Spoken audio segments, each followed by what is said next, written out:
2015. Entrevistas com os candidatos a prefeito de Campos é um oferecimento. UENF, uma universidade a serviço da sociedade. Aqui é ciência. A SIC, a Associação Comercial e Industrial de Campos. Há 129 anos, comprometida com desenvolvimento econômico e social.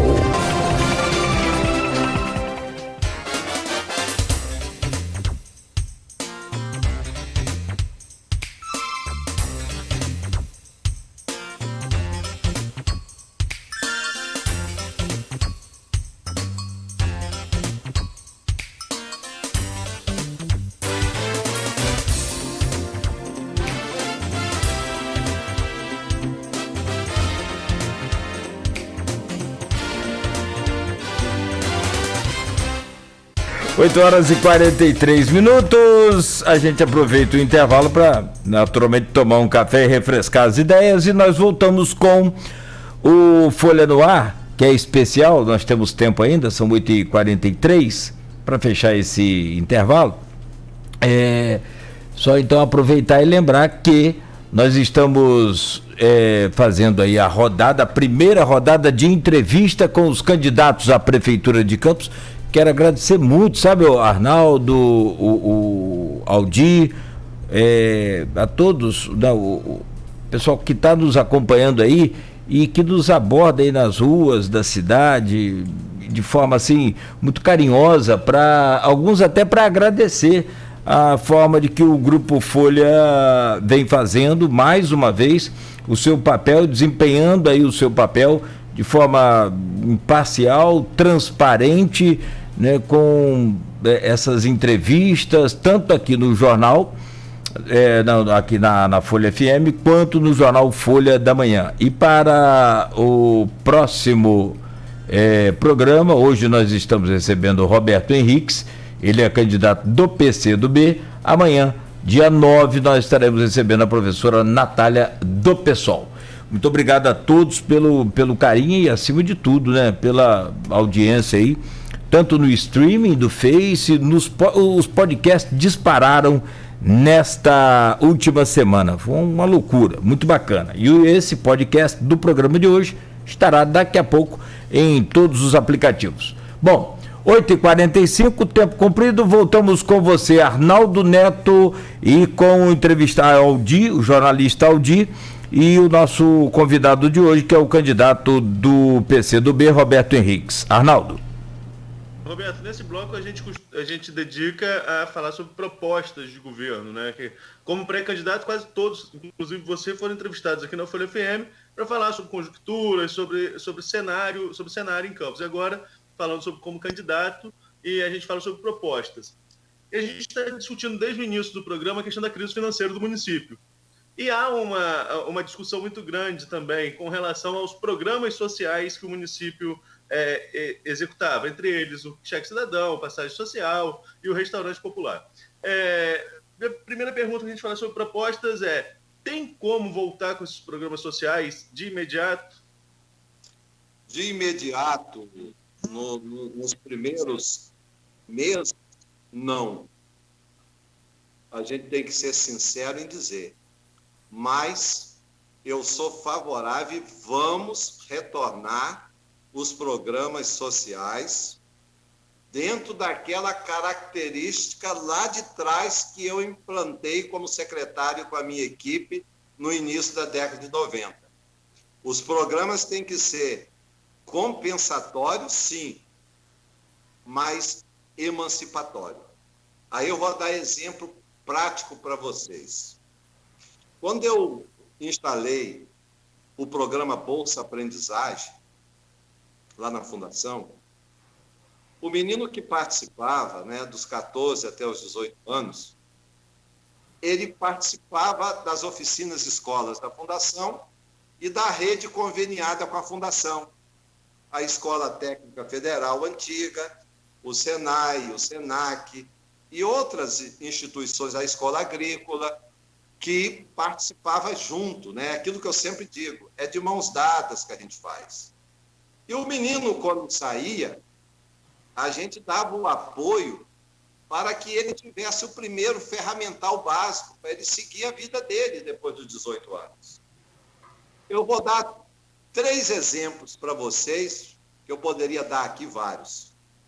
Se você, ao terminar esse programa, for ali na rua Miguel Herédia, onde é que é a oficina do Chiquinho aqui? Você vai lá encontrar um rapaz, já de idade adulta, já pai de filhos, que foi um menino do Bolsa Aprendizagem, que fez o curso com a gente e depois ele montou a oficinazinha dele. Hoje ele está lá, é um microempreendedor. Se você for lá na Avenida do Jockey, a Presidente Kennedy, entendeu?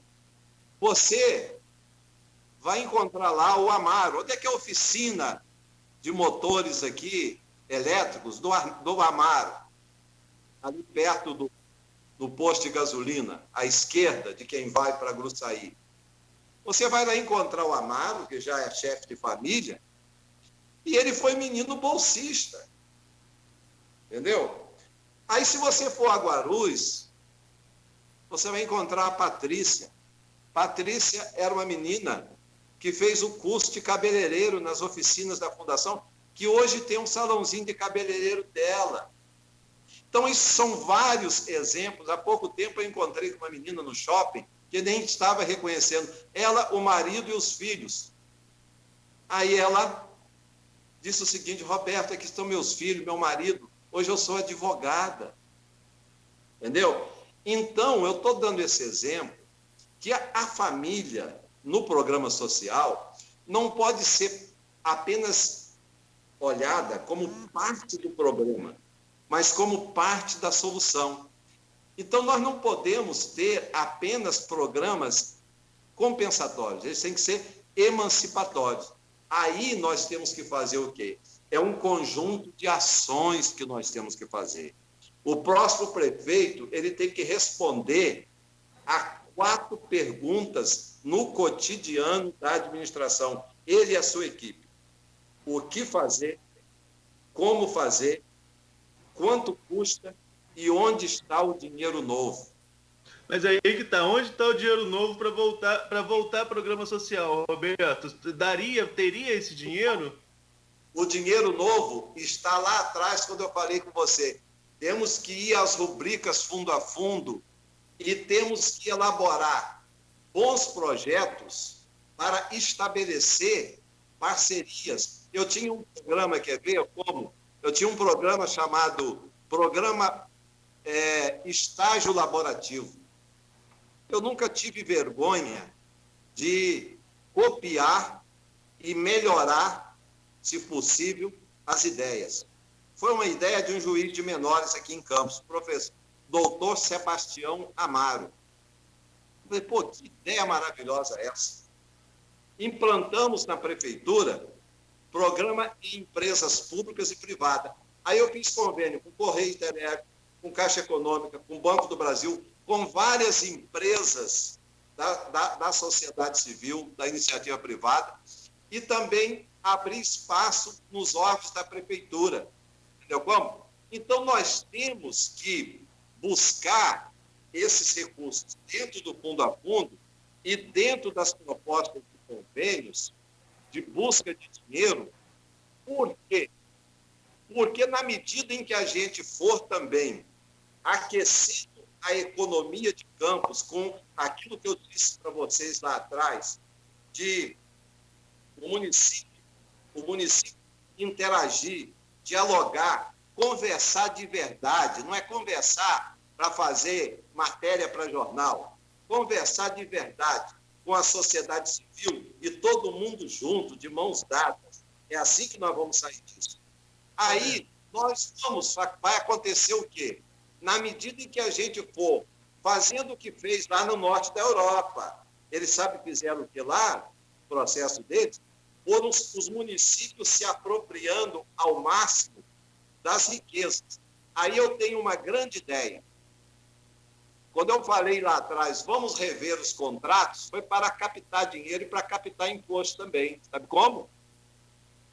E a gente tem que ir pegando um pouquinho daqui, economizando cá, pegando um pouquinho daqui, um pouquinho dali, e dentro das possibilidades reais, não de conversa fiada. Eu penso o seguinte, lá no norte da Europa está havendo foi feito um trabalho, e a Alemanha, inclusive, está fazendo isso agora, é o quê? Evitar a fuga de capital. Então, um contrato, por exemplo, como o contrato do lixo. O serviço pesado, deixa para a empresa do lixo fazer o maquinário, cuidar de aterro sanitário. Mas o serviço de jardinagem, o serviço de varrição, serviço mais leve, nós podemos fazer um contrato com consórcio de entidade, criando entes jurídicos que possam estabelecer esse serviço com a prefeitura para evitar o quê? Que parte do dinheiro que vai para a matriz dessas empresas fique em Campos, circule no comércio local. A gente pode fazer isso também com a merenda escolar. Na medida em que... Será que as mulheres de Campos, os homens de Campos que têm vocação para cozinheiro, não sabem fazer? Vamos fazer através dos consórcios de entidades. Isso está sendo feito lá fora. Eu não tenho vergonha de copiar as boas ideias, não. Fazer, ao invés de... Nós tivemos aqui empresa que veio de São Paulo para fazer merenda em Campos. É a gente fazer através de convênios com esses consórcios de entidades, amarrados juridicamente, para não se transformar nessas famigeradas OS que roubaram e roubam o dinheiro público aí. Não, é coisa séria. Tá? Aí, a merenda escolar ser feita através desses consórcios de entidade, sem criar monopólios, dividindo por territórios, entendeu? Aí nós vamos fazer o quê? Evitar da fuga de capital. E na medida em que você evita a fuga de capital, o dinheiro circula aqui e a prefeitura começa a arrecadar também naturalmente mais contribuição de taxas, entendeu? Então, essa é uma... Só complementando essa pergunta também do Arnaldo sobre programas sociais, a gente estava falando...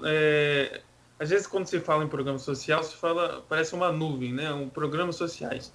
Aqui em Campos, basicamente, se fala, né, de cheque cidadão, passagem social, restaurante popular, que são programas sociais, mas possuem complexidades diferentes, valores diferentes.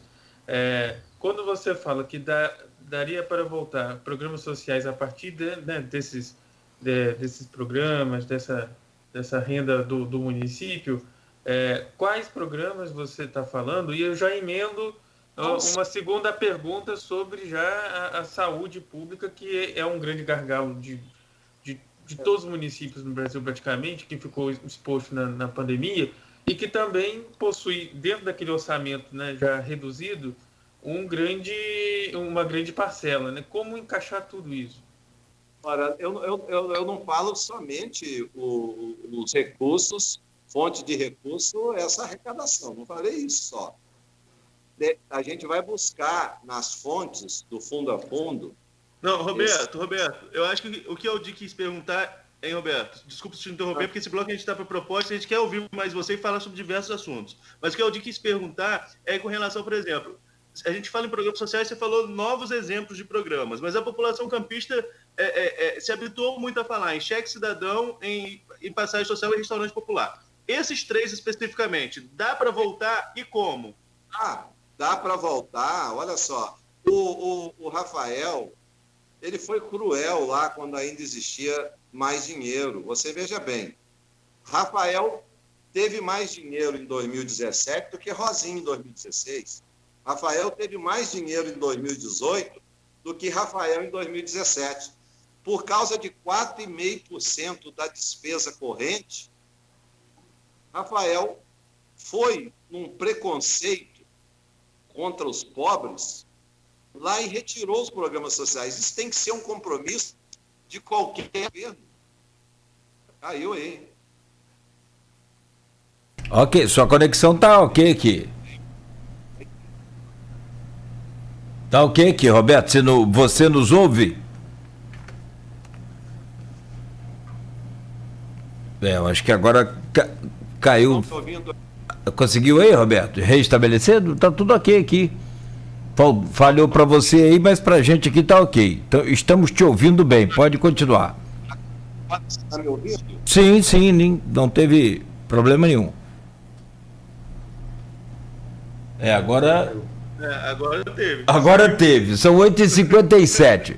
Aí não é culpa nem do Roberto, nem culpa nossa, são 8h57, a gente trava aqui o tempo um pouquinho, enquanto o Roberto reconecta aí. Lembrando, né, Nogueira? Sim. Para todo mundo que está ouvindo a gente tem nossa audiência também, né, no Facebook, nas redes sociais, no YouTube, mas para quem está ouvindo também a gente no rádio, que a gente está fazendo essa série de entrevistas, né, à distância, né, por videochamada. E problemas de internet são comuns, né, é normal acontecer de um ou outro poder cair em algum momento ou outro. A gente acompanha isso até na Rapaz, TV, né? Que está acontecendo isso direto, os programas com questão virtual, isso acontece demais. Eu tive um problema, minha conexão caiu no bloco anterior. Você cai na Globo News, não vai poder cair aqui.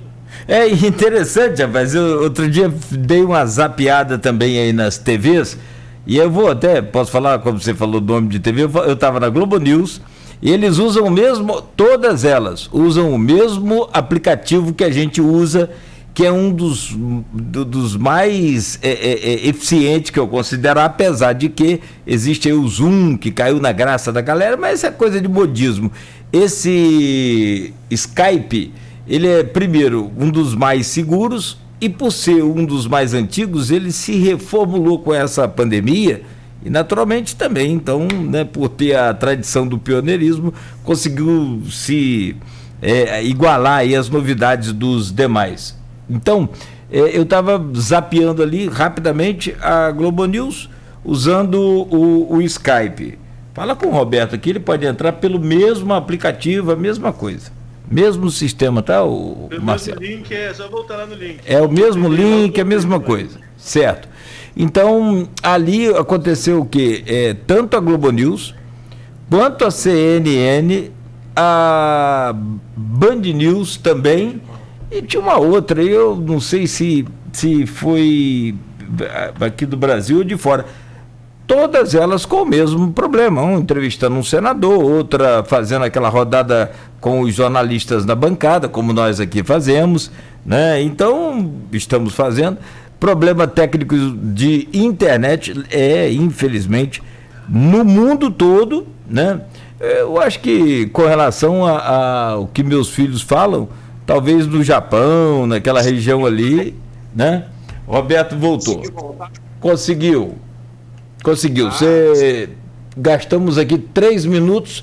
Você terá o crédito dos 3 minutos aí ao final do programa. Perfeito, Roberto. Eu estava falando, então, que Rafael, por causa de 4,5% da despesa corrente, ele foi lá por puro preconceito, por nunca ter enfrentado fila de ônibus, por nunca ter enfrentado fila de supermercado, por nunca ter enfrentado uma fila de NPS antigo para poder buscar a ficha médica.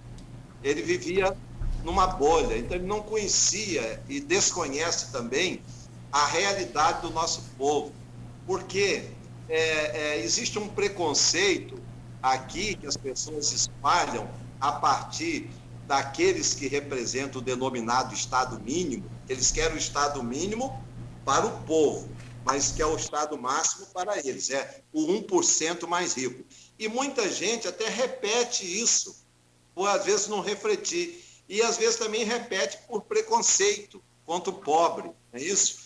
Então, os países desenvolvidos também têm bolsa, têm rede de proteção social. Lá onde tem os melhores IDHs, no norte da Europa, você consulta, quem está em casa consulta, onde tem os melhores IDHs é que eu apresento aqui como modelo de governança, que é lá na Suécia, na Suíça, na Noruega, entendeu? Na Dinamarca. Então, veja bem, lá teve rede de proteção, só que nós não podemos ficar apenas como tutora do pobre, nós temos que ficar como indutora, correto? Nós temos que nós não podemos tratar o ser humano como se ele fosse um estômago só. Tá? Nós temos que tratar o ser humano como pessoa. Aí, quando a gente renuncia à pessoa, nós temos que ter compromisso com a pessoa humana. E esses programas não podem servir de forma alguma como politicagem para estar na mão de vereador, para estar na mão disso, daquilo. Tem que estar, sabe aonde? Existe um mecanismo. Aí cabe ao prefeito não terceirizar a administração. O erro da Rosinha, naquele momento, que ela terceirizou para garotinho. Aí sabe o que aconteceu? Mandou atropelar os CRAs, correto? Aí fazer direto lá com a secretaria. Para isso existe os CRAs, que são os centros regionais de atendimento, que fazem o quê? O estudo de caso das famílias, faz o acompanhamento do programa social para promover a pessoa humana. Então, assim como na saúde, o SUS, os SUAS, que é o Sistema Único da Assistência Social, é perfeito, é muito bem bolado. Agora, precisa as prefeituras, né, os prefeitos conhecerem isso, né, é preciso conhecer e é preciso delegar que funcione de acordo com o Sistema Único da Assistência Social. Se funcionar assim, não há espaço para politicagem, para ter moeda de troca com programa social. Então, qualquer prefeito que assumir aí, tem sim que, no médio prazo, né, quando eu falo médio prazo, após o primeiro ano de governo, final do primeiro ano de governo, ele tem que ir voltando para os programas sociais, porque isso aí tem que ser política de Estado e não política de governo. Só por contraste, Roberto, os candidatos que nós ouvimos até hoje, nessa primeira rodada, todos falaram que é possível voltar com um restaurante popular, mas que cartão cidadão e passagem social seria praticamente impossível devido à questão financeira. Você discorda, então, dos demais? Claro, a curto prazo, curtíssimo prazo, é impossível. A pessoa que fala isso é um demagogo. Agora, a pessoa, nós não vamos poder ficar reclamando, igual o Rafael ficou, olhando para o passado. Tem que descer do palanque e buscar aquilo que eu falei, dinheiro novo. Temos que buscar dinheiro novo, tá? Ok. Sermos criativos ao buscarmos dinheiro novo. E uma coisa, quer ver uma coisa? É provado cientificamente que cada R$1 que você aplica na ação social, ele vira 2 na circulação de riquezas na comunidade. Aquece o comércio passa a pagar mais imposto. Então, a economia, né, onde circula o dinheiro, né, há automaticamente uma circulação também de oportunidades. Então, quando eu digo aqui que tem que voltar, é porque não se faz uma emancipação da pessoa humana sem os programas sociais, porém eles não podem ficar só na compensação, eles têm que ser emancipatórios. Aldir? Roberto, então, até complementando a pergunta que eu fiz, né, sobre a questão da saúde também, que é um grande gargalo de quase praticamente todos os municípios do Brasil, e que ficou ainda mais, o que ficou mais ainda evidente durante essa pandemia da Covid-19. E a partir disso, gostaria de saber de você suas propostas para a saúde, e ainda mais Campos, né, sendo um polo de saúde não só da cidade, mas para a região inteira. A primeira coisa que tem que fazer é racionalizar os gastos da saúde. Veja bem, Rafael gastou, em média, 750 milhões de reais na saúde. Comprometeu 40% da receita, né, global. Veja bem, a Constituição manda aplicar no mínimo 15%. A média nacional é de 22%, mais ou menos. Por que Rafael gastava 40%? Gastava porque ele não cuidou de recuperar, credenciar as UTIs, de credenciar as AIHs, de melhorar o per capita da saúde, que aí ele vai parar de gastar o dinheiro do Tesouro e vai vir um dinheiro novo, entendeu? Isso é uma coisa que pode resolver já de imediato, porque é receita fundo a fundo que independe da certidão negativa de débito da prefeitura. Agora, depois você tem que racionalizar esse serviço para o serviço ter eficácia.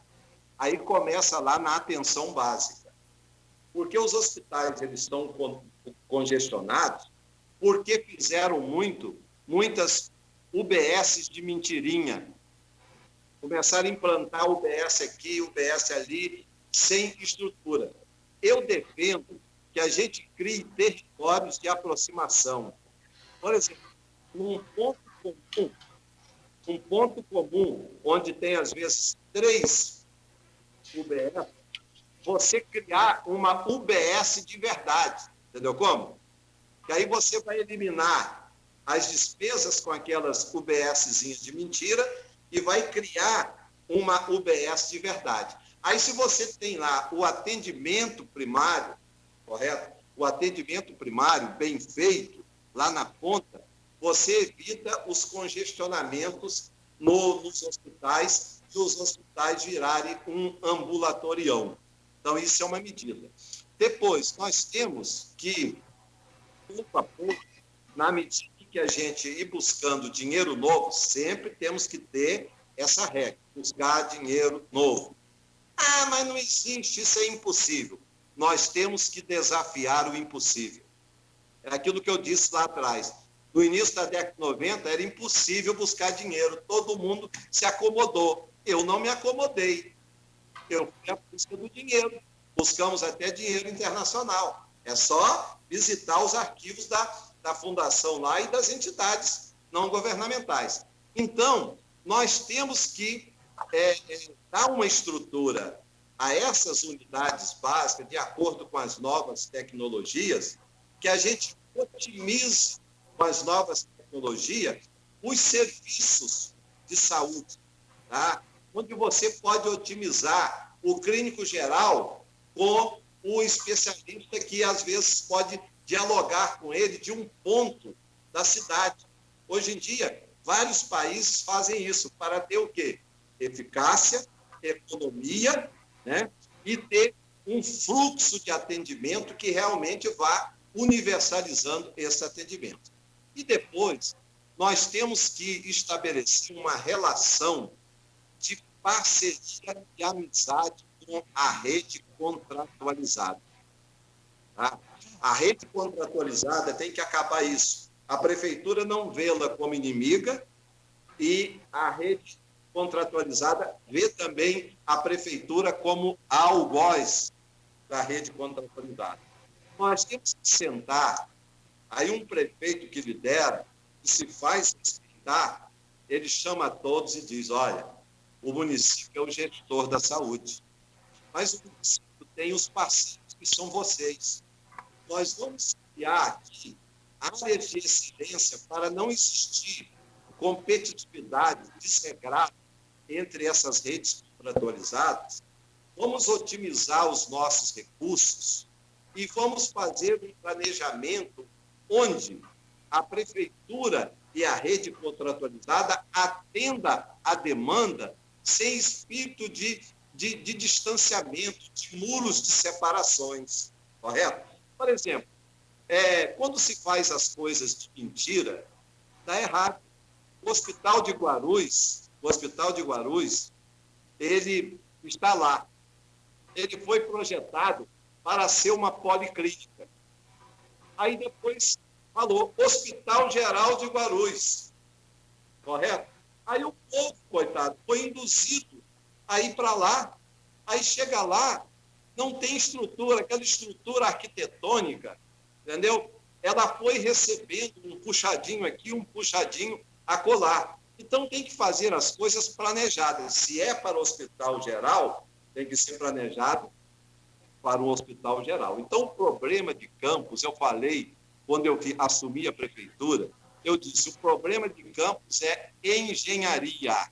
Não tem engenharia nas obras, não tem engenharia no serviço de transporte, não tem engenharia na saúde, não tem engenharia em nada, é um problema de engenharia. Quando se faz o estudo de engenharia, a gente resolve um problema. Eu vou falar com vocês, dar um exemplo. Sim. A gente tem 5 minutos para fazer perguntas e a gente queria falar com você ainda sobre educação e transporte. A gente pode falar sobre isso rapidinho? Podemos, claro, até meio-dia. Não, poder, mas infelizmente o horário é limitado e igual para todos os candidatos. Então nós temos 5 minutos para falar sobre esses dois temas. Eu vou ser bem direto sobre educação.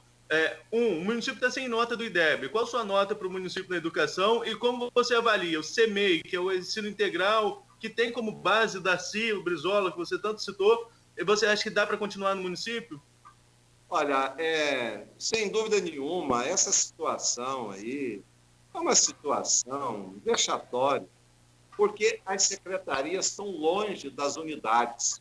Tem que haver proximidade. Eu conheço o funcionamento das escolas.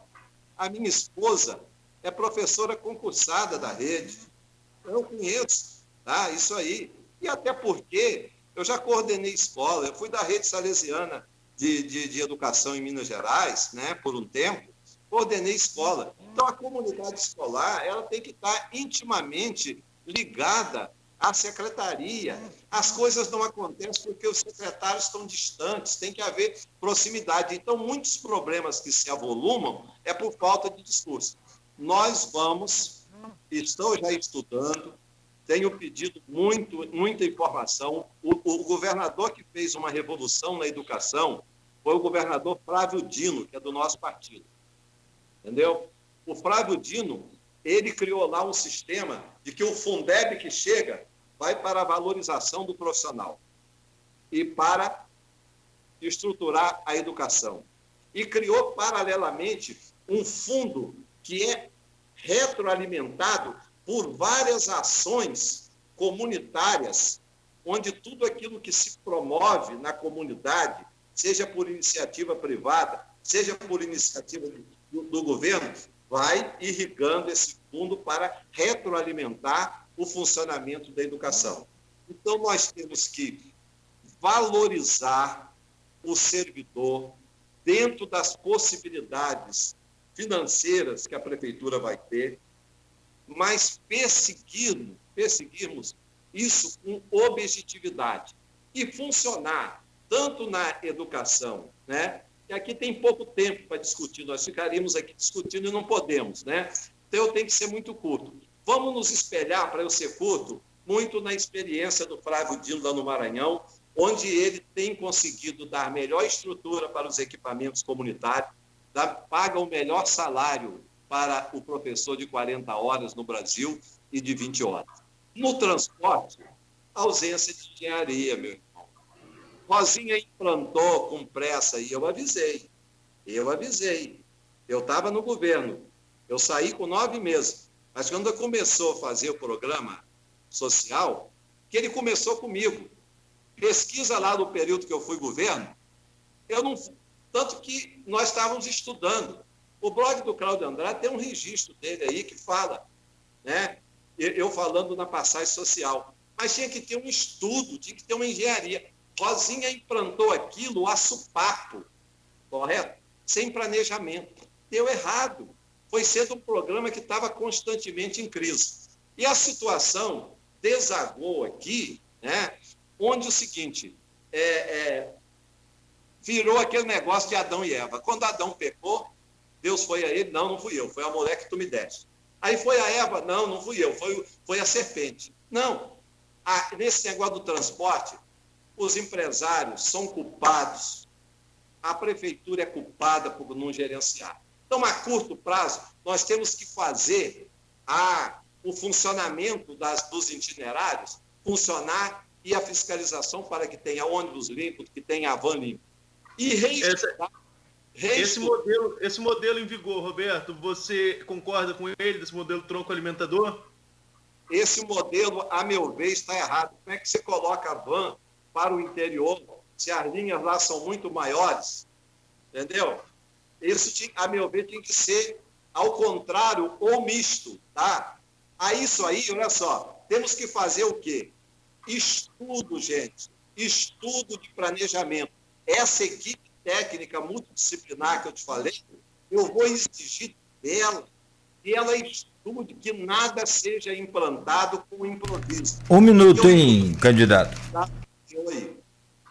Tá. É uma pena não ter tempo para cuidar de transporte, mas, pessoal, eu vou falar muito disso nas minhas redes sociais, já que meu programa de governo só tem 16 segundos, né? Então, eu vou ter que chamar muitas pessoas para irem para as minhas redes sociais. É o Roberto Henriques Oficial. Eu vou falar a cada dia, né? Vou implantar a partir da semana que vem, a cada dia, eu vou falar ao meio-dia sobre um tema. E vocês poderão dialogar comigo e conversarmos sobre todos esses temas. É claro, eu entendo vocês, às vezes exige da gente uma resposta mais curta, é natural, eu entendo, mas eu quero pedir desculpas porque tem temas que não tem como responder de forma curta. Aí você vai responder a jogada do marqueteiro e não a jogada do gestor. E eu, modéstia à parte, conheço da governança, sei presidir um colégio e sei que eu sou, nesse momento, o prefeito que Campos precisa. Roberto, queremos te agradecer muito, juntando talvez o tempo até que possa ser exíguo, mas com o alongamento da resposta, é claro que fica curto, mas de qualquer forma a gente agradece muito a presença do senhor, tenha um bom dia e até a próxima entrevista da segunda rodada dessa rodada de entrevista com os candidatos à Prefeitura de Campos. Bom dia, muito obrigado, Roberto.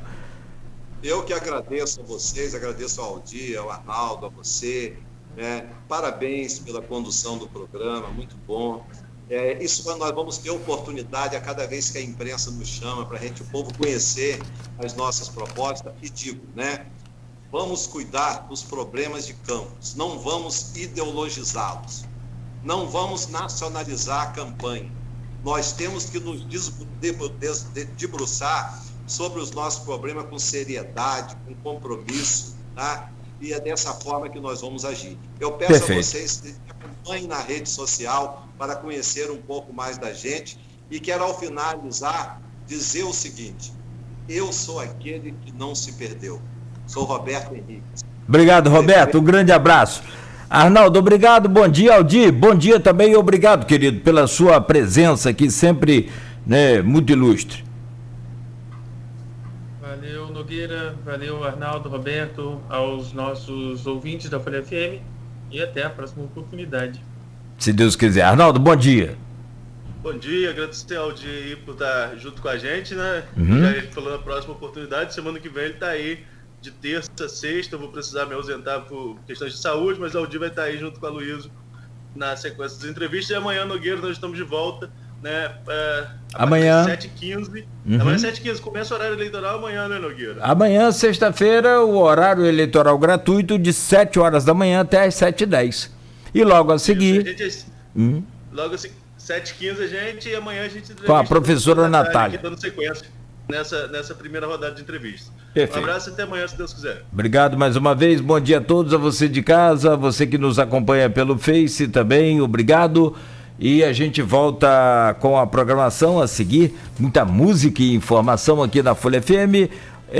Hoje atrasou aqui um pouco, naturalmente por conta da queda aqui na internet que o Roberto Henriques teve, mas o tempo foi exatamente idêntico até o momento para todos e será assim até o final, se Deus quiser.